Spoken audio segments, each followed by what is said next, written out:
السلام علیکم ورحمۃ اللہ وبرکاتہ۔ اعوذ باللہ من الشیطان الرجیم، بسم اللہ الرحمن الرحیم۔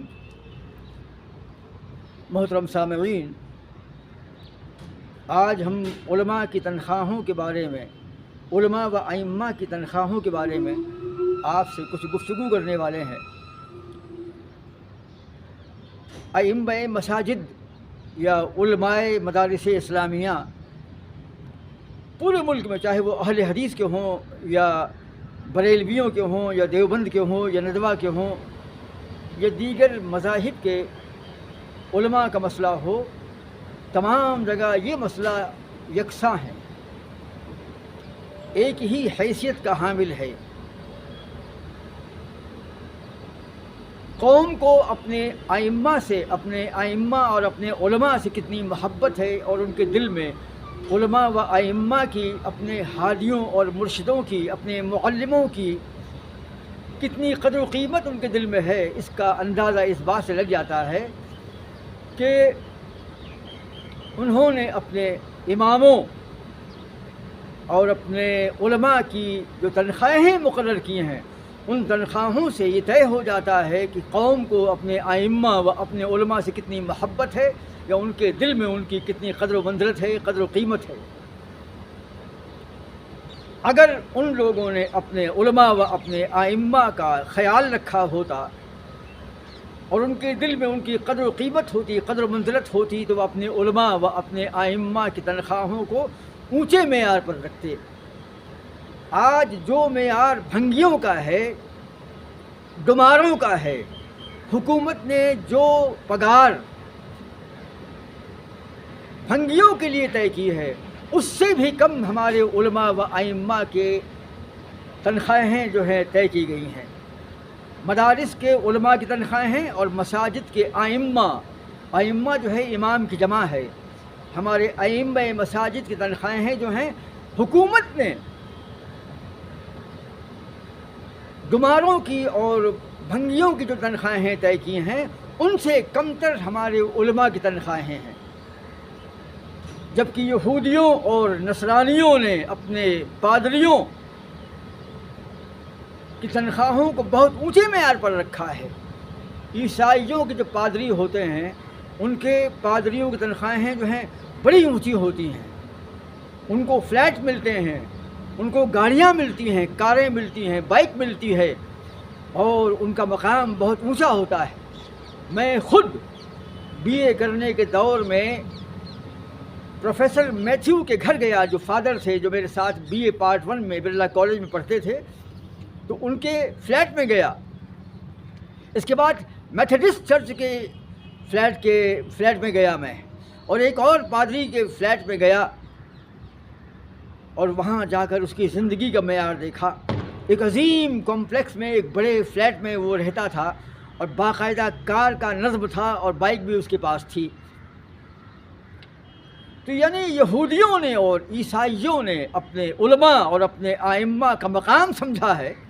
اسی لیے وہ لوگ جو ہیں اپنے اماموں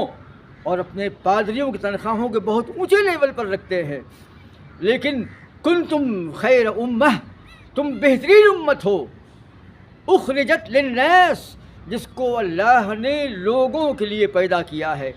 ساری دنیا کے انسانوں کو ہدایت کے لیے اللہ نے علماء کو پیدا کیا ہے۔ تأمرون بالمعروف وتنہون عن المنکر، کہ وہ روکیں دنیا میں، وہ حکم دے معروف کا، نیکی کا، اور روکیں بدی سے، روکیں شرک بدعت سے، روکیں کفر اور الحاد سے۔ دنیا میں اس سے بڑا مقام اور دنیا میں اس سے بڑا منصب کیا ہو سکتا ہے کہ اللہ کی زمین میں اللہ کے دین کی اقامت کا فریضہ انجام دیا جائے، اللہ کے بندوں کو منکرات سے روکا جائے، گناہوں سے روکا جائے، اور خیر کا درس دیا جائے، خیر کی تعلیم دی جائے۔ اس سے بڑا کوئی کام نہیں دنیا میں۔ جتنے بھی امور ہیں، جتنے بھی جاب ہیں، اور جتنے بھی کام ہیں، ان تمام کاموں میں سب سے عظیم کام ہے اللہ کا یہ کام کہ امر بالمعروف و نہی عن المنکر، یعنی معروف کا حکم دینا اور بدی سے روکنا۔ یعنی بدی میں جو ہے گناہ بھی آتے ہیں، شرک، بدعت اور الحاد بھی آتا ہے، زندقہ اور گمراہی بھی آتی ہے۔ یعنی ساری دنیا کے انسانوں کو راہ حق پر لانے کے لیے، راہ راست پر لانے کے لیے جو علماء کا مقام اللہ نے طے کیا ہے کہ علماء جو ہیں وہ دین کا حکم دیتے ہیں، معروف کا حکم دیتے ہیں، دین کی تعلیم دیتے ہیں، ساری دنیا کی بھٹکی ہوئی انسانیت کو راہ حق سے ہمکنار کرتے ہیں، اللہ کی زمین پر اللہ کا دین غالب کرتے ہیں۔ نبی کریم صلی اللہ تعالیٰ علیہ وسلم کے زمانے میں صحابہ جو ہیں یہ ہمارے علماء تھے، نبی سے درس لینے والے، نبی سے تعلیم حاصل کر کے امت کو پہنچانے والے ہمارے صحابہ تھے۔ صحابہ کے بعد تابعین جو ہیں یہ ہمارے صحابہ کے شاگرد تھے، اور تابعین کے بعد تبع تابعین جو ہیں یعنی تابعین کے شاگرد، اور تبع تابعین کے بعد اتباع تبع تابعین یعنی تبع تابعین کے شاگرد، اتباع تبع تابعین، پھر علماء و محدثین اور فقہائے امت اور امہات المومنین، اور اس کے بعد میں خلفاء و ملوک اور بادشاہوں کے زمانے میں، خلافت بنو امیہ میں، خلافت بنو عباس میں، خلافت بنو حسپانیہ میں، اس دور میں جو علماء و ائمہ تھے جو دین کی اقامت کی کاوش کرتے تھے، اللہ کی زمین پر اللہ کے دین کے غلبے اور اس کے دین کے نفاذ کے لیے جو کام کرتے تھے، یہ ہمارے علماء تھے۔ اور خیر القرون کے علماء یعنی تمام زمانوں میں سب سے بہتر زمانہ، اللہ کے نبی فرماتے ہیں خیر القرون قرنی ثم الذین یلونہم ثم الذین یلونہم ثم الذین یلونہم۔ حافظ ذہبی کے مطابق نبی کریم نے ایک اور طبقے کا ذکر کیا کہ اتباع تبع تابعین یعنی تبع تابعین کے شاگرد بھی چوتھا طبقہ تھا، یہ جو 300 سال تک یہ دور جو ہے چھایا ہوا ہے، سب سے اچھا زمانہ تھا۔ اللہ کے رسول کے دین کے نفاذ کے لیے ہمارے علماء نے یعنی صحابہ نے، تابعین نے، تبع تابعین نے، اتباع تبع تابعین نے، ہمارے محدثین نے، ہمارے ائمہ نے، ہمارے مورخین نے، ہمارے مفسرین نے، ہمارے فقہاء نے دین کے نفاذ کے لیے اور شرک اور بدعت کے خاتمے کے لیے اور دوسری اقوام کے مد مقابل، دوسری اقوام کے علی الرغم دین کی اقامت اور دین کی صداقت کو ثابت کرنے کے لیے جو خدمات انجام دی ہیں، یہ تمام صحابہ نے نبی کے زمانے میں دین کی اقامت کی۔ اس کے بعد نبی کے انتقال کے بعد میں خلافت کا قیام ہوا، اور صدیق اکبر رضی اللہ تعالی عنہ، فاروق اعظم رضی اللہ تعالی عنہ، حضرت عثمان غنی رضی اللہ تعالی عنہ، اور حضرت علی رضی اللہ تعالی عنہ، اور اس کے بعد حضرت حسن رضی اللہ تعالی عنہ، اور اس کے بعد حضرت معاویہ رضی اللہ تعالی عنہ، امیر معاویہ رضی اللہ تعالی عنہ، اور اس کے بعد حضرت یزید علیہ الرحمہ، اور اس کے بعد خلافت بنو امیہ، اور پھر خلافت بنی عباس، اور پھر خلافت بنو حسپانیہ۔ اس زمانے میں ان لوگوں نے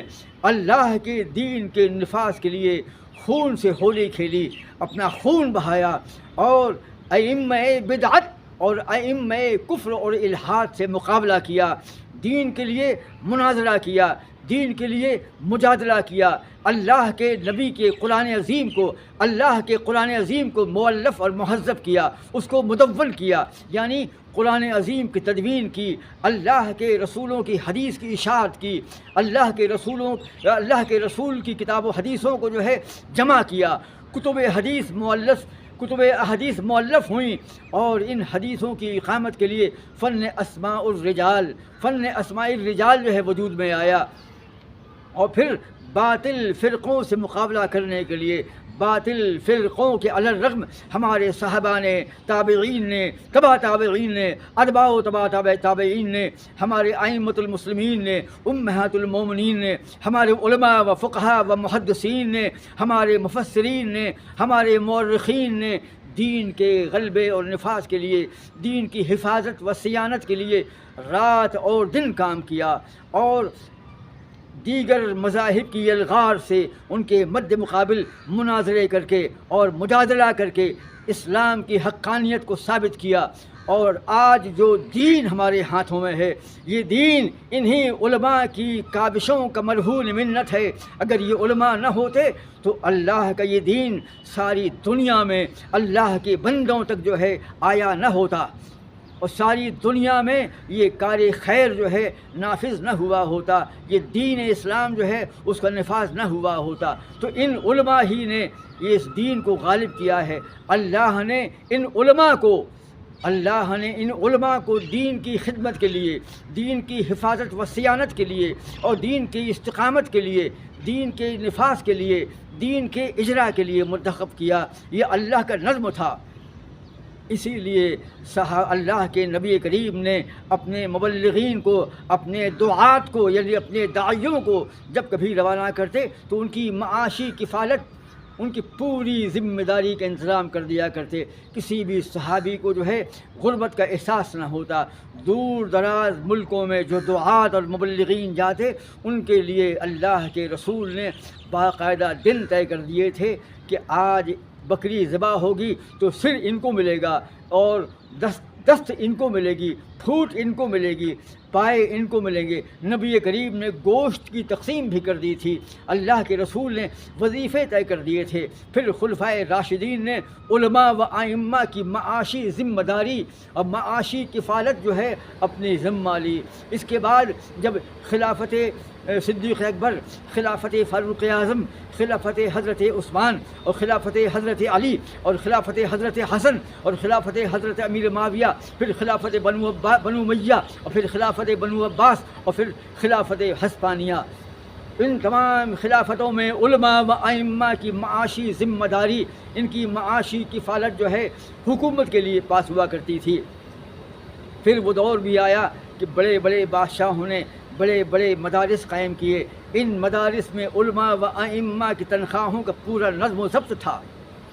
اور پورا دین جو ہے ہمارے علماء نے دین کا مقابلہ کیا، دین کے مخالفین سے مقابلہ کیا، دین کا نفاذ کیا، بڑی بڑی کتابیں لکھیں، حدیثوں کو مدون کیا، قرآن عظیم کو مدون کیا، احادیث رسول کو مدون کیا، اور حدیثوں کو بچانے والا فن اسماء الرجال کو مدون کیا۔ اس کے بعد میں فقہ کی کتابیں مدون ہوئیں، حدیث کی کتابیں مدون ہوئیں، بڑے بڑے علماء مفسرین نے تفسیریں لکھیں، مورخین نے تاریخ لکھی، محدثین نے حدیث کو جمع کیا، اور مبلغین نے اور علماء نے، فقہاء نے دین کی اشاعت کی، اللہ کے بندوں تک دین کو پہنچایا، دین کو جاری کیا۔ اور بڑے بڑے خلفاء اور بڑے بڑے ملوک اور بڑے بڑے خلیفہ اور بادشاہ جو ہیں ان علماء و ائمہ کی اطاعت کرتے تھے۔ قرآن عظیم میں ہے فاسألوا اہل الذکر ان کنتم لا تعلمون، تم پوچھو علماء سے، اہل ذکر سے پوچھو اگر تم نہیں جانتے ہو۔ یعنی اللہ نے تمام دنیا کے انسانوں کو حکم دیا کہ تم علماء سے پوچھو، یعنی اپنے دینی مسائل کے حل کے لیے علماء سے پوچھو، علماء سے سوال کرو، یہ علماء تم کو دین حق بتائیں گے۔ اللہ اکبر، اتنا بڑا مقام کہ اللہ نے ساری دنیا کی انسانیت کو حکم دیا کہ اگر تم دین نہیں جانتے ہو تو علماء سے پوچھو، یہ علماء تمہارے دین کے ذمہ دار ہیں۔ ان علماء نے دین کی کو ذمہ داری کے ساتھ میں جو ہے نبھایا، اپنی خدمات کو نبھایا، اپنی خدمات کو انجام دیا، اور پورے دین کو غالب کر دیا۔ ایک امام جب کسی بے نمازی کو نماز پر لگا دیتا ہے، یا کسی امام کے خطبہ جمعہ سے یا کسی درس سے ایک بے نمازی جب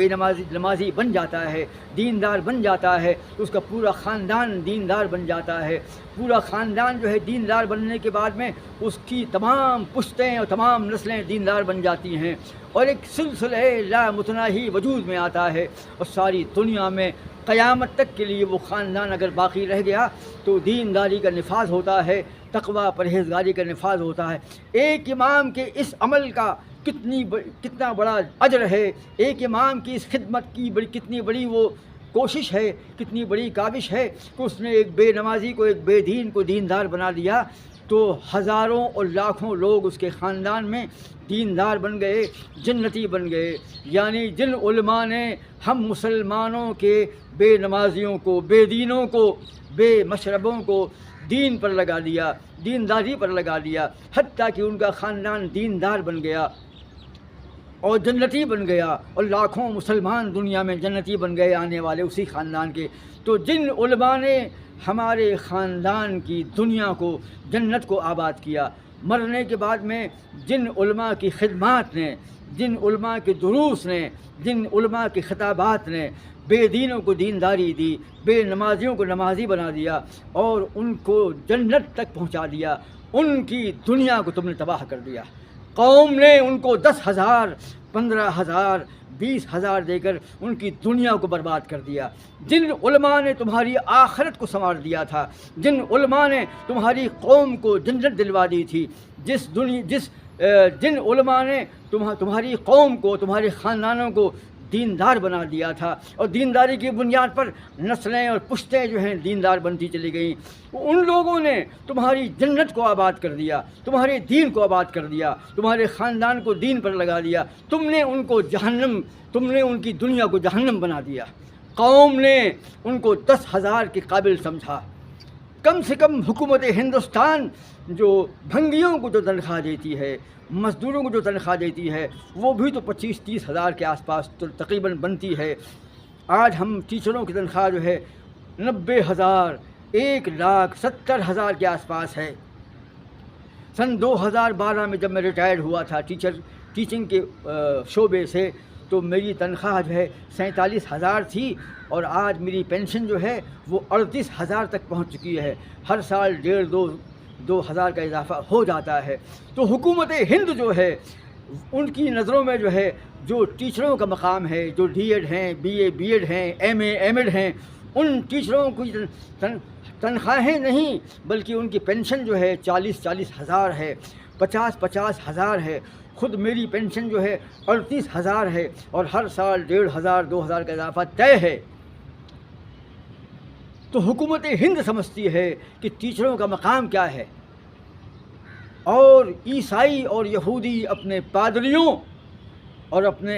اساقفہ کی تنخواہوں کا مقام جانتی ہے۔ ان کے لیے کئی لاکھ کا وظیفہ طے ہے،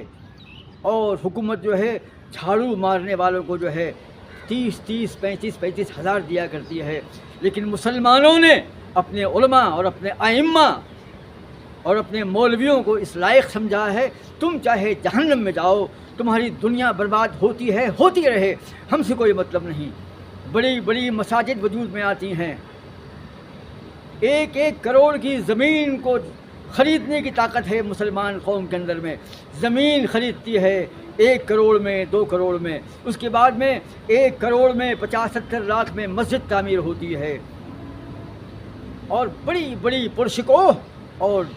جمیل خوبصورت مساجد کا وجود ہوتا ہے، بڑی بڑی عمارتیں تعمیر ہوتی ہیں، بڑے بڑے مدرسے زمین خرید کر بنائے جاتے ہیں، ان مدرسوں میں بڑی بڑی عمارتیں ہوتی ہیں، وہ عمارتیں وجود میں آتی ہیں، اور جب جلسے ہوتے ہیں، کانفرنسیں ہوتی ہیں، تو کئی لاکھ روپیہ جمع ہو جاتا ہے۔ رمضان کے مہینے میں ہمارے جو ٹرسٹیان ہیں وہ لاکھوں روپے جمع کر لیتے ہیں، اور دور سے علماء کو بلاتے ہیں۔ ہندوستان کے کونے کونے سے، گوشے گوشے سے سفرا حضرات آتے ہیں، سفیر لوگ آتے ہیں، اور لاکھوں روپیہ جمع کرتے ہیں، لیکن مقامی مسجد میں امام کی تنخواہیں جو ہیں 10,000، 12,000، 15,000 ہیں۔ بلکہ کلیان کی کنارے کی مساجد میں کچھ مساجد ایسی ہیں جہاں سے علماء کو نکالنا پڑ گیا، 15,000 نہیں دے پا رہے تھے تو شکیل احمد صاحب کو نکالنا پڑ گیا کہ ہم 10,000 دے پائیں گے۔ یہ ان کی مجبوری تھی، ہم یہ نہیں کہتے ہیں کہ انہوں نے یہ غلط کیا، بھائی ان کی مجبوری رہی ہوگی، لیکن مجبوری تو تھی نا۔ اپنے امام کو بجائے 15,000 کے 10,000 دینے پر تیار تھے، امام کو نکلنا پڑ گیا۔ تو یہ حال جو ہے پورے ہندوستان کا ہے کہ ہمارے علماء کو 15,000، 10,000 بھی نہیں دے پاتے ہیں، جبکہ ہماری بڑی بڑی بلڈنگوں میں جہاں پر ائمہ کی تنخواہیں 15,000، 17,000، 20,000 ہے، وہاں پر جو ہے ایسے لوگ رہتے ہیں کہ اگر وہ ساری زندگی اس امام کو طے کر دیں، اپنے طور سے ایک آدمی طے کر دے تو وہ اس لائق ہے۔ بڑی بڑی گاڑیاں ہیں، بڑی بڑی 3 گاڑیاں ہیں، 3 اسکوٹیز ہیں، 2 بائکس ہیں، اور بڑے بڑے کاروبار ہیں، بڑی بڑی بلڈنگیں ہیں اور بڑی بڑی بلڈنگوں میں جو ہے ان کے جو ہے پہلے سے ان کے مکانات اور ان کے فلیٹ جو ہیں بک ہو جاتے ہیں. بچوں کے پاس میں 1-1 لاکھ کے آئی فون ہیں, قیمتی قیمتی ٹیلی فون ہیں, لیکن اگر بچہ مچل جائے کہ ہم کو یہ والا چاہیے تو وہ بھی آ جاتا ہے. اگر ایک بائک موجود ہے بچے کے پاس میں, لیکن اگر بچہ مچل جائے کہ مجھ کو نئی بائک لینا ہے تو نئی بائک بھی آ جائے گی. کاریں جو ہیں بدلی جاتی ہیں ہمیشہ, اتنا یعنی اپنی زندگی کے لیے. اور جب شادی ہوتی ہے تو ان سیٹھوں کو جو مدرسے کو چندہ دینے کے لیے بولتے ہیں وہی حالات بڑے خراب ہیں. امام مولانا صاحب اس سال حالت بڑی خراب ہے, اس لیے چندہ جو ہے ہمیں کم کرنا پڑ رہا ہے. لیکن وہی سیٹھ جب شادی کرتا ہے تو پورا گاؤں اور پورا ممبرا, پورا کلوا, پورا تھانہ اور پورا بھیونڈی جو ہے وہاں جمع ہو جاتا ہے. بڑے بڑے ہال میں شادیاں طے ہوتی ہیں, کاروں کی لائن لگ جاتی ہے اور پورا گاؤں جو ہے آتا ہے. 3-3 4-4 گھنٹہ تک ہزاروں آدمی کھانا کھا جاتا ہے. کئی لاکھ, 1 کروڑ, 1.5 کروڑ اور لاکھوں روپے کے زیورات جو ہیں اور جہیز جاتا ہے. بڑا خرچ ہوتا ہے, یعنی تعجب ہوتا ہے اتنی دولت آئی کہاں سے. ہم دعا کرتے ہیں کہ ہمارے ارباب مال و زر جو ہیں ان کو اور اللہ برکت دے. لیکن جو لوگ اپنے بچوں کی شادیوں میں اتنا خرچ کرتے ہیں اور جو ٹرسٹیان جو ہیں زمین کو خریدنے کے لائق تو ہیں, 1 کروڑ کی 70 لاکھ کی زمین کو خرید کر 1 کروڑ مسجد کی تعمیر میں خرچ کرنے کے لائق ہیں, مدرسے کے لیے زمین خرید کر مدرسہ بنانے کے لائق ہیں ہمارے علماء, اور وہاں پر بڑی بڑی عمارتوں کے لیے انتظام کر لیتے ہیں. اور جب جلسہ ہوتا ہے, کانفرنسیں ہوتی ہیں, دنیا بھر کے اخراجات کر لیتے ہیں. ہر مہینے جلسہ ہوتا ہے, وہاں دال گوشت کا انتظام ہوتا ہے. جی ہاں, خطابات میں, دروس میں اور مسجد میں ہونے والے پروگرام میں جو 1 مہینے میں 1 بار کسی علاقے میں ہوتا ہے, وہاں پر دال گوشت بنتا ہے. وہاں پر جو ہے لاکھوں روپیہ خرچ ہو جاتا ہے. علماء کو بلاتے ہیں اور ایک عالم کو 10-10, 15-15, 20-20 ہزار کا نذرانہ بھی دیا جاتا ہے. اور آج کے زمانے میں خطبات جمعہ کے لیے علماء کو بلاتے ہیں اور 1,000 2,000 کا نذرانہ پیش ہوتا ہے. یہ سب ممکن ہے, سب چیز ممکن ہے, لیکن مقامی امام کی تنخواہ جو ہے 15,000 رہے گی. کوئی مطلب نہیں اس بات سے کہ اس کی 3 بیٹیاں ہیں, 4 لڑکے ہیں, بچے اسکول میں پڑھتے ہیں. کیا 15-20 ہزار میں کیا یہ ممکن ہے کہ ایک مولوی جو ہے اپنی 3 بچیوں کی شادی بھی کرے, ان کو پال پوس کے بڑا بھی کرے, ان کے لباس کا انتظام کرے, ان کے کھانے پینے کا انتظام کرے, ان کے لیے دودھ کا انتظام کرے, ان کی تعلیم کا انتظام کرے, ان کے یونیفارم کا انتظام کرے, ان کو ایگزامنیشن, ان کو جو ہے ان کی فیس جمع کرے, کوچنگ کلاس کی فیس جمع کرے, ان کو تعلیم میں آگے بڑھائے؟ کیا معیاری زندگی وہ جی سکتا ہے؟ تمہارا ہادی و مرشد, تمہارا رہبر جو تمہارے دین کی خیر کا ذمہ دار ہے, جو اللہ کے رسول کے, اللہ کے دین کی کشتی کو یہاں تک کھینچ کر کے لایا ہے, جس نے تمام دنیا کے سامنے اسلام کو پیش کیا ہے, تمہاری آخرت کے لیے جو درس دیتا ہے, اس کے دروس سے, اس کے خطابات سے, اس کے خطبوں سے تم دین سیکھتے ہو, اور دین سیکھنے کے بعد جنت کا حصول کرتے ہو. تمہاری جنت کو آباد کرتا ہے وہ مولوی جو ہے اپنے جمعہ کے خطبوں سے ہیں اور فجر بعد اور عصر بعد ہونے والے خطابات سے, دروس سے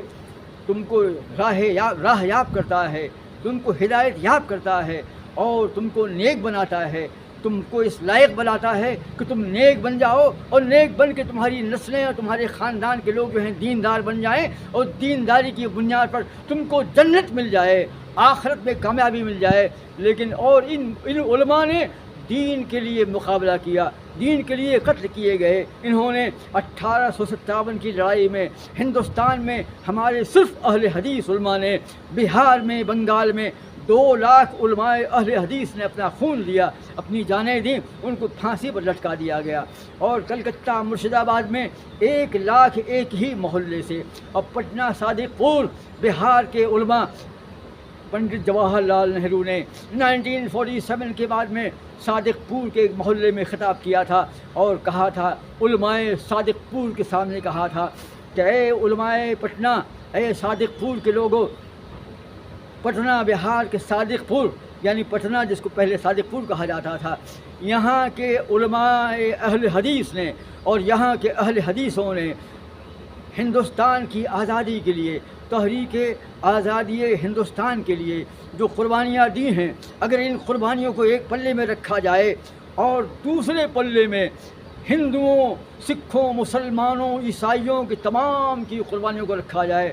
تو پٹنہ کے صادق پور کے اہل حدیث علماء اور اہل حدیث عوام کا پلہ بھاری ہو جائے گا۔ یہ پنڈت جواہر لال نہرو نے کہا، تارا چند نے اپنی کتاب میں لکھا۔ جی ہاں، تارا چند نے اپنی کتاب میں لکھا کہ 2 لاکھ علماء اہل حدیث نے اور لاکھوں اہل حدیثوں نے ہندوستان کی آزادی کے لیے اپنا خون بہایا، جان کی قربانیاں دیں، کالا پانی کی سزا جزیرہ انڈمان میں جا کر کے برداشت کی۔ یہ ہیں وہ علماء، اور ان علماء نے جو ہے اہل حدیث، ہم سب کی بات کرتے ہیں لیکن ہم فی الحال ذکر کر رہے ہیں یہ اہل حدیث علماء جو 2 لاکھ قتل کیے گئے، تو کیا یہ ان کا بدلہ ہے کہ آج ہم ٹرسٹی بن گئے، ہم مساجد کے ذمہ دار بن گئے؟ علماء کا یہ فرض ہے، تنظیم کے ذمہ داروں کا یہ فرض ہے کہ بڑے بڑے سیٹھوں سے، بڑے بڑے ٹرسٹیوں سے خصوصی ملاقاتیں کریں اور ماتھا جوڑ کر بیٹھیں اور اس راہ میں کوشش کریں کہ مدارس میں علماء کی تنخواہیں معیاری ہوں۔ 35-40 ہزار جو ہے تنخواہ کم سے کم ہونا چاہیے۔ جی ہاں، مسجد کے امام کی تنخواہ جو ہے 15,000، 10,000، 8,000 نہیں ہونا چاہیے، کم سے کم 35-40 ہزار شروع میں ہونا چاہیے، پھر اس میں اضافہ ہونا چاہیے۔ ہم لاکھوں روپے کی زمین خریدتے ہیں، 1 کروڑ کی زمین خریدتے ہیں مسجد کے لیے، پھر لاکھوں روپیہ خرچ کرتے ہیں اور پھر مسجد کی زیبائش و آرائش اور ڈیکوریشن کے لیے دنیا بھر کا خرچ کرتے ہیں، بڑے بڑے جلسے کرتے ہیں، بڑے بڑے دروس کرتے ہیں، ہر مہینہ جلسہ کرتے ہیں، وہاں دال گوشت کا انتظام ہوتا ہے۔ اور جو صاحبان زر اور صاحبان مال اور جو دولت مند جو ان مساجد کے ذمہ دار ہوتے ہیں، ان کے گھر کا معیار کتنا اونچا ہے، وہ سوچیں کہ ان کے گھر میں کتنا خرچ ہوتا ہے، ان کی بچیوں کے لیے، ان کے بچوں کے لیے کتنے قیمتی لباس آتے ہیں، ان کے بچوں کے پاس میں کتنے قیمتی موبائلس ہیں، ان کے پاس کتنی قیمتی بائکس ہیں، کتنی بڑی بڑی کاریں ہیں، کتنے زیادہ فلیٹ ہیں، 3 4 فلیٹ ہیں، اور جب شادیاں ہوتی ہیں تو کروڑوں روپے خرچ ہو جاتا ہے زیورات میں، لباس میں، گفٹ میں، اور پورا گاؤں آ کے کھانا کھاتا ہے۔ جلسہ کرتے ہو تو بڑی کانفرنس ہوتی ہے، لاکھوں لوگ آتے ہیں اور لاکھوں روپیہ خرچ ہوتا ہے۔ یہ سب کرنے کے لیے ہمارے پاس پیسہ ہے،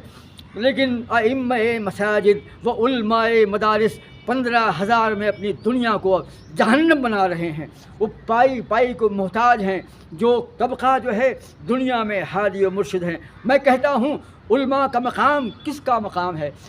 کون دعویٰ کر سکتا ہے قوم کا آدمی کہ اس کا مقام علماء کا مقام ہے؟ سب سے بڑا مقام علماء کا مقام ہے۔ اللہ نے کہا تم پوچھو علماء سے اگر تم نہ جانتے ہو، یعنی اللہ نے ساری دنیا کے انسانوں کو حکم دیا کہ علماء و ائمہ وہ طبقہ ہے کہ تم ان سے پوچھو اگر تم نہیں جانتے ہو، ان کے بتانے پر تم کو دین ملے گا، ان کے بتانے پر تم کو حق ملے گا، تم کو راہ ثواب ملے گی، اور تم عمل کی راہوں کو ہموار کر سکو گے، عمل کی بنیاد پر تم اپنی عقبہ کو، اپنی آخرت کو ٹھیک کرو گے، اور تم کو اس کے بدلے میں جنت ملنے والی ہے۔ تو جو علماء ہم کو دین بتلانے والے ہیں، جو راہ حق اور صراط مستقیم کے ضامن ہیں، جو ساری دنیا میں اللہ کی دین کی اقامت کو کر کے یہاں تک کشتی اسلام کو لائے ہیں، سفینہ اسلام کو یہاں تک کھینچ کر کے لائے ہیں، ان علماء کو آپ نے اس لائق سمجھا ہے کہ آج ہندوستان کے بھنگیوں کی جو تنخواہیں اتنی کم ہیں۔ کفایت اللہ سنابلی نے اس حدیث کی وضاحت کرتے وقت جانوروں کے حقوق کے بارے میں جو بیان کیا تھا کہ ایک عورت، بخاری کی روایت ہے کہ ایک عورت جو ہے صرف اس لیے جہنم میں چلی گئی کہ اس نے ایک بلی کو رسی سے باندھ دیا اور اس کا کھانا پانی بند کر دیا، تو وہ خود تو اس نے کھانا پانی دیا نہیں اس عورت نے، بدبخت عورت نے، اور اس کو رسی سے باندھ دیا، اس کو قید کر دیا۔ ایسے ہی ہمارے ٹرسٹیوں نے اور ہمارے مساجد کے مدارس کے ذمہ داران نے طے کر دیا کہ تم کو ٹیوشن نہیں کرنا ہے، تم کو کاروبار نہیں کرنا ہے، تم کو کہیں باہر نہیں جانا ہے، تم کو کوئی دوسرا کام نہیں کرنا ہے، تم کو مجالس میں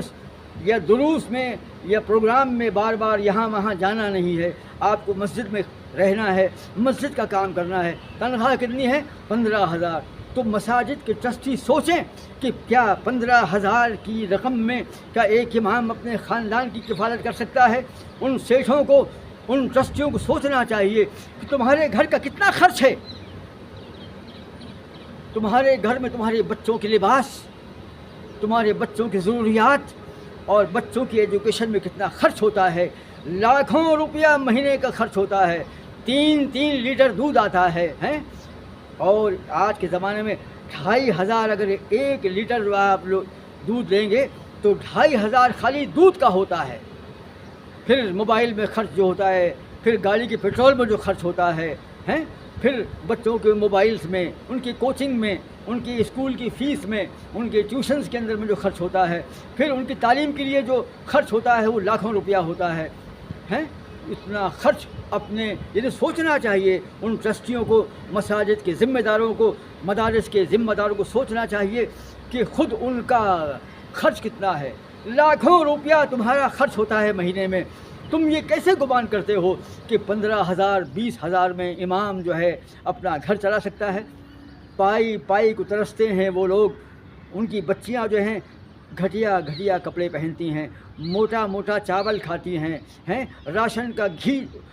کا گیہوں استعمال کرتی ہیں، اصلی گھی تو ملتا ہی نہیں، دودھ جو ہے آدھا لیٹر آتا ہے، ہر جگہ جو ہے انہیں کٹوتی کرنا پڑتی ہے، پریشان رہا کرتے ہیں وہ، اور اگر گھر میں کوئی بیمار پڑ جائے تو ان کو دوسروں سے سامنے جو ہے ہاتھ پھیلانا پڑتا ہے۔ پھر کوئی ان کا ساتھی یا کسی امام کا شاگرد یا کسی امام کا وہ دوست جو ان کا شاگرد ہے وہ ہیلپ کرتا ہے، یا مساجد کے ٹرسٹیان بھی ہیلپ کرتے ہیں، ایسا نہیں ہے، یا ان کا کوئی دوست یا ان کی مسجد میں آنے والے نمازی میں جو کوئی دولت مند ہوتا ہے وہ ان کی ہیلپ کرتا ہے۔ یعنی اگر گھر میں بیماری آ جائے اور کہیں ہارٹ اٹیک آ جائے، کہیں کڈنی کا مسئلہ آ جائے، کہیں ڈائلیسس کا مسئلہ آ جائے، چھوٹی موٹی بیماری بھی اگر آ جائے تو آج کے زمانے میں 2-3 ہزار 4,000 کا خرچ ہوتا ہے، یہ علماء کہاں سے لائیں گے؟ لہٰذا وہ طبقہ جو ساری دنیا میں اسلام کی اقامت، اسلام کے نفاذ اور اسلام کی تعلیم و تربیت کا ذمہ دار ہے، اور ہماری دنیا نہیں بلکہ دنیا کے ساتھ ساتھ ہماری آخرت کو سنوارنے والا ہے، ان کے لیے انتظام کیجیے۔ جب لاکھوں روپیہ آپ مسجد کی تعمیر کرنے میں خرچ کر سکتے ہیں، لاکھوں روپے کی زمین خرید سکتے ہیں، کروڑوں روپے کی، اور عمارت تعمیر کر سکتے ہیں تو پھر 15,000 کیوں؟ علماء و ائمہ کی تنخواہیں اونچی ہونا چاہیے۔ ہم تمام ذمہ داران تنظیم سے اور ہم تمام مساجد و مدارس کے ٹرسٹیان سے گزارش کرتے ہیں اور تمام مسلمانوں سے گزارش کرتے ہیں کہ آپ سوچو اس بات کو کہ جس طریقے سے آپ خرچ کرتے ہیں اور جو آپ کا منتھلی جو خرچ ہے وہ خرچ کتنا زیادہ ہے، اور ایک امام 15,000 میں کیا کر سکتا ہے، 15-20 ہزار میں کیا کر سکتا ہے؟ اگر 15,000 اس کی تنخواہ ہے تو 4-5 ہزار کا ٹیوشن کرتا ہے، پورا دن رات اور دن محنت کرنے کے بعد میں 15-20 ہزار کا انتظام کر پاتا ہے، اور 15-20 ہزار کیا ہوتا ہے؟ لہٰذا قوم کا یہ ذمہ ہے کہ امام ہماری مسجد کا خطیب ہے، ہماری مسجد کا جو ہے ہادی اور رہبر ہے، وہ قوم کا نمائندہ ہے، قوم کا ہادی و مرشد ہے، قوم کا معلم ہے، قوم کا مربی ہے۔ اس کی زندگی، اس کی دنیا کو آباد کیجیے، آپ کی جہنم کو ختم کر کے آپ کی جنت کو آباد کرتا ہے، کم سے کم اس کی دنیا کو اچھا کیجیے، آپ اس کو آرام پہنچائیے، اس کو راحت پہنچائیے۔ ہم تمام مسلمانوں سے اور تمام مدارس کے ٹرسٹیوں سے اور تمام مساجد کے ذمہ داروں سے اور تنظیم کے تمام علماء سے اور ذمہ داران سے اور ٹرسٹیوں سے، ناظموں سے، خازنوں سے، ممبروں سے اور تنظیم کے عمراء سے، جو ائمہ جو ہمارے امام ہیں اس وقت کے، ان سے گزارش کرتے ہیں کہ وہ علماء کی تنخواہوں کے بارے میں سنجیدہ ہو جائیں اور کوئی ایسی راہ نکالیں کہ ہمارے علماء کی دنیا بھی اچھی ہو اور آخرت بھی اچھی ہو جائے۔ ہمارے علماء جو ہیں پل پل پائی کو ترستے ہیں،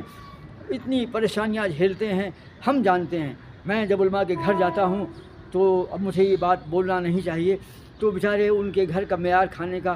کیسے کیسے کر کے دال چاول آتا ہے، لیکن چاول موٹا ہوتا ہے، روٹیاں موٹی موٹی ہوتی ہیں، اور ایک سبزی رہتی ہے اور پتلی پتلی دال رہتی ہے، اور ہمارے گھروں کے اندر میں مرغ مسلم ہوتے ہیں 3 کلو گوشت آتا ہے، 700 روپے کا گوشت 1 کلو آتا ہے، گھر میں روز جو ہے 1 کلو گوشت آتا ہے، مچھلیاں آتی ہیں، پوپلیٹ آتی ہیں، اتنا خرچ کرتے ہیں گھر میں، ناشتے میں الگ خرچ ہوتا ہے، یعنی 2.5 لاکھ روپے کھانے میں ہم لوگ خرچ کر دیتے ہیں، لیکن ہمارے علماء کو یہ کہاں نصیب ہے؟ مدارس میں بچوں کی تعلیم کے لیے دال ملتی ہے، دال عام طور سے پتلی ہوتی ہے۔ جی ہاں، مدرسے کے لوگ جو ہیں کافی کوشش کرتے ہیں، وہ ہفتے میں 1 بار یا 2 بار گوشت کا انتظام کرتے ہیں، لیکن وہ کھانے کا معیار کیسا ہوتا ہے میں جانتا ہوں۔ ایک مسجد کے اندر میں دال بہت پتلی ہوا کرتی تھی، باہر سے کوئی مفتی صاحب جو ہے مدرسے کی نگرانی کے لیے، انسپیکشن کرنے کے لیے جو آیا کرتے ہیں باہر سے، وہ آ گئے تو وہاں کے ٹرسٹیوں نے منع کر دیا طلباء کو کہ کوئی طالب علم جو ہے شکایت نہیں کرے گا کھانے کے بارے میں، لیکن ایک بہت ہی ذہین اور بہت ہی چالاک طالب علم تھا، وہ ایک جگ میں دال کو لے کر گیا جو بالکل پتلی تھی، دال معلوم ہی نہیں، بس پیلا پیلا پانی تھا، وہ جگ لے کر چھپا کر لے کے چلا گیا اور اس نے کہا کہ حضرت آپ سے ایک سوال کرنا ہے۔ وہ جو انسپیکٹر جو آئے تھے، مفتی جو آئے تھے انسپیکشن کرنے کے لیے، معائنہ کرنے کے لیے، کہتے ہیں ہمیں ایک مسئلہ پوچھنا ہے اور اس میں اختلاف ہے کہ کیا اس پانی سے وضو کرنا جائز ہے؟ وہ پانی نہیں، وہ دال کا جگ تھا۔ وہ انسپیکٹر جو ہے، وہ مفتی سمجھ گئے کہ یہ طالب علم جو ہے یہ سوال کر کے وہ کیا سوال کرنا چاہتے ہیں، کہا، اس نے دیکھا، وہ سمجھ گیا کہ اس کی چالاکی کیا، کہا کہ ہاں اس پانی سے آپ وضو کر سکتے ہیں۔ اس انسپیکٹر نے جو ہے اشارے میں کر دیا کہ اس پانی سے آپ وضو کر سکتے ہیں۔ ٹرسٹی حضرات پریشان ہو گئے، تو ہمارے مدارس میں وہ ٹرسٹی جو ہے بیچارے رات اور دن محنت کرتے ہیں، ہم برائی نہیں بیان کرتے، لیکن وہ بھی مجبور ہیں نا۔ وہ ٹرسٹی کیوں مجبور ہیں کہ عوام جو ہے ٹرسٹیوں کی ہیلپ نہیں کرتے ہیں۔ اگر عوام دل کھول کر مدارس میں چندہ دیں گے اور تعاون کریں گے تو ان کی دال پتلی سے گاڑھی ہو جائے گی، پھر اس سے وضو کرنا جائز نہیں ہوگا، وہ دال بن جائے گی۔ ابھی وہ جو دال مل رہی ہے اتنی پتلی ہے کہ اس سے وضو کرنا جائز ہے۔ تو ہم پوری قوم سے مطالبہ کرتے ہیں کہ وہ بیدار ہو جائیں اور پہلی فرصت میں رمضان کے مہینے میں کتنا جمع ہوتا ہے، رمضان کے مہینے میں اتنی زکوٰۃ جمع ہوتی ہے، باہر کے لوگ آتے ہیں لاکھوں روپیہ لے جاتے ہیں، لیکن مقامی امام جو ہے پائی پائی کو ترستا ہے۔ ہمارا ہدف اور ہمارا ٹارگٹ کوئی ایک قوم نہیں ہے، ہم پوری قوم سے مخاطب ہیں۔ لاکھوں روپیہ پہنچ جاتا ہے، پھر کیوں نہیں ماہ رمضان میں آپ خاص طور سے امام سے پوچھیں کہ امام صاحب آپ کا کتنا قرضہ ہے، آپ کا کتنا بڑا مسئلہ ہے، گھر میں بیماری میں کتنا خرچ ہو رہا ہے، بچی کی شادی کے لیے کتنا خرچ ہو رہا ہے۔ اگر امام کی لڑکی کی شادی ہو رہی ہے تو چند لوگ مل کر کے تعاون کر دیں، اگر بچے کا ایڈمیشن ہو رہا ہے اس ایڈمیشن کی ذمہ داری کوئی ایک لے لے، ایسا کرنا چاہیے۔ ہمیں امام کو جو ہے وقتاً فوقتاً کپڑا دینا چاہیے کہ حضرت یہ لیجئے، یہ بچوں کے لیے جو ہے یہ 4 پینٹ کا کپڑا ہے، 4 شرٹ کا کپڑا ہے، یا کوئی کرتا پاجامے کا کپڑا ہے، یہ بچی کی لباس کا کپڑا ہے، اور کتنا قرض آپ پر ہے، ہم کر سکتے ہیں۔ رمضان کے مہینے میں تو ممکن ہے یہ ہمارے لیے۔ لوگ اتنا اللہ کی راہ میں خرچ کرتے ہیں، اور مدارس کے لوگ آتے ہیں اور جمعہ میں اعلان کرتے ہیں، لاکھوں روپیہ جمع ہوتا ہے، بڑی بڑی مساجد وجود میں آتی ہیں، تو جو مساجد آپ تعمیر کر رہے ہیں اس کی تعمیر کے لیے لاکھوں کروڑوں آپ خرچ کرتے ہیں اور آپ محنت کرتے ہیں، لیکن جو امام چلاتا ہے ان مساجد کو، ان اماموں کے لیے غربت ہے، ان کا مستقبل تاریک ہے، ان کی دنیا جو ہے برباد ہے۔ جن مساجد کو آپ تعمیر کرتے ہیں ان مساجد میں لاکھوں کروڑوں روپیہ خرچ ہوتا ہے، کانفرنسوں میں، جلسوں میں، جلوس میں لاکھوں روپیہ خرچ ہوتا ہے، لیکن جو علماء ان دروس کو اور ان کانفرنسوں کو، ان مجمعوں کو جو ہے کامیاب کرتے ہیں، جن مساجد کے ائمہ سے اور جن مدارس کے علماء سے یہ مدرسے چلتے ہیں، اور جن مساجد کے ائمہ اور اماموں سے یہ مسجدیں آباد ہیں، وہ غریب ہے۔ آپ امیر ہیں، عوام امیر ہے، مسجد بھی شاندار ہے، لیکن ہمارے علماء جو اس مسجد کے امام ہیں وہ غریب ہیں۔ یہ کیسا تضاد ہے کہ دینے والا بھی امیر اور ٹرسٹی لینے والا بھی خوب مالدار، اور عوام بھی مالدار، مسجد بھی شاندار، لیکن مسجد کا امام انتہائی ضعیف اور انتہائی غریب اور انتہائی کمزور۔ مدارس میں ساری دنیا کو دین بانٹنے والے علماء کرام لوگوں کو دین دے رہے ہیں، خیر دے رہے ہیں، دین کا نفاذ کر رہے ہیں، مقابلہ کر رہے ہیں، کتابیں لکھ رہے ہیں، جیسے صحابہ نے اپنے خون سے اسلام کی ناموس کو بچایا تھا، تابعین نے، تبا تابعین نے، اتباع تبا تابعین نے دین کے لیے جہاد کیے تھے، اپنا خون بہایا تھا، اور ساری دنیا میں روم اور ایران کی مملکتوں کو تختہ پلٹا تھا، اسلام کی اقامت کی تھی۔ ساری دنیا میں انہی علماء نے، صحابہ نے، تابعین نے، تبا تابعین نے، اتباع و تبا تابعین نے، علماء محدثین نے، انہی مسلمانوں نے، انہی ہمارے دین کے علماء نے جو ہے اپنا خون دے کر کے، اپنی زندگی دے کر کے، اپنی قربانی دے کر کے اسلام کا نفاذ کیا تھا۔ اور باطل مسلکوں سے مقابلہ کرنا، کتابیں لکھنا، حدیث اور قرآن عظیم کے علوم کو جمع کرنا، بڑی بڑی کتابیں قائم کرنا، جن سے آج دنیا کی لائبریریاں آزاد ہیں، یہ علماء ہی تو ہیں، یہ علماء ہی تو ہیں جنہوں نے قرآن عظیم کو جمع کیا تھا۔ صحابہ کے طبقے نے، ہمارے اس کے بعد تابعین، تبا تابعین، اتباع تبا تابعین، ان لوگوں نے حدیث کو جمع کیا، بعد میں محدثین نے حدیث کو جمع کیا، اس کے بعد میں شارحین نے حدیث کی شرحیں لکھیں، بڑی بڑی کتابیں مفسرین نے لکھیں، مورخین نے تاریخ کو جمع کیا،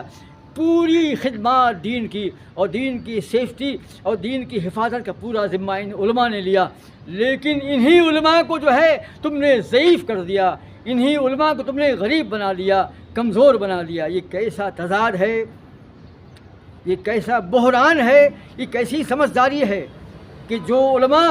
آپ کے ہادی اور مرشد ہیں، آپ کے معلم ہیں، آپ کے مربی ہیں، وہ ضعیف اور کمزور ہیں۔ آپ خوش ہیں اپنے گھر میں، تمام دنیا کے لوگ خوش ہیں، لیکن جو دین کا ہادی اور مرشد ہے وہ پریشان ہے، ان کی مادی اور دنیاوی حالت خراب ہے۔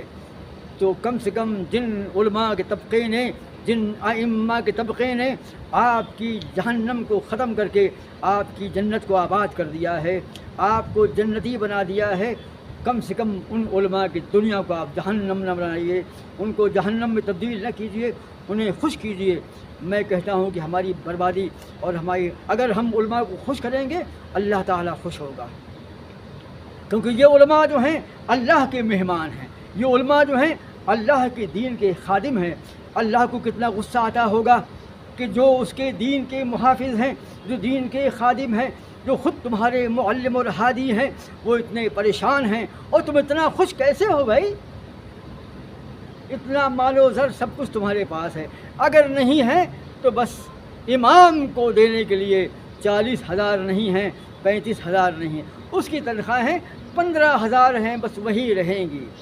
حضرات، میں نے بہت پہلے کتاب لکھی تھی علماء و ائمہ کی تنخواہ کا مسئلہ، اور بمبئی کے کم سے کم 50 مقامات پر میں نے علماء و ائمہ کی تنخواہ کے مسئلے کو حل کرنے کے لیے خطبے بھی دی، جمعہ کے خطبے بھی دیے تھے۔ اب بعد میں کانفرنس بھی کرنے والا تھا لیکن وہ ہو نہیں پائی، اور آج یہ اس کے بعد میں ویڈیو جاری کر رہا ہوں۔ آپ سے گزارش ہے، للہ،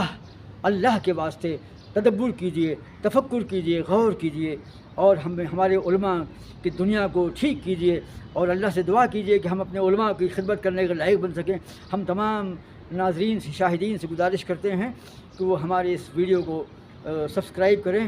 اور شیئر کریں۔